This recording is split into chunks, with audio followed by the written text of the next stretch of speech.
आज पहिल्यांदा हात जोडून विनंती करते, आपण त्यांना माफ करावं. हे प्रोजेक्ट त्यांना घेऊ द्या प्लीज. म्हणजे त्यांनी तुझा वापर करून मैदानात सोडले तुला. त्याला सांग, जर तो पुरुष असेल तर तुझा पदराचा आधार सोडून माझ्या समोर ये. हिम्मत असेल तर माझ्याकडून हे प्रोजेक्ट हिसकावून घे. तसं वेदी साहेब, मायनिंग पासून टुरिझमचा विचार तुम्हाला कसा आला इथे येऊन? तसं आपल्या देशात इन्व्हेस्ट करण्यासाठी माझ्याकडे बऱ्याच आयडियाज होत्या, त्यापैकीच ही एक होती. मी खूप काळापासून आपल्या देशासोबत तुटलेलं नातं जोडण्याचा प्रयत्न करतो चित्तरंजन साहेब. आता यावेळी टोक्योमध्ये आपली भेट झाली आणि माझं नशीब मला इथे घेऊन आलं. चला, चांगलंच झालं म्हणा की.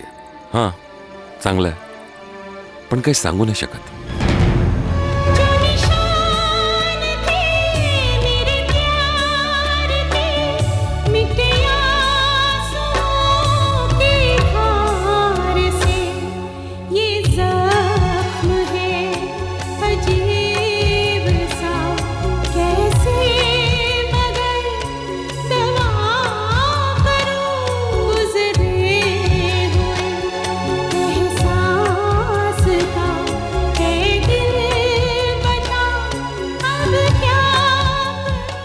लहानपणापासून हा माझा खेळ आहे हे बघण्यासाठी की कोणत्या खिडकीतून कोणता डोंगर आणि कोणती दरी दिसते, आणि ही जागा कोणत्याच खिडकीतून दिसत नाही. कळलं?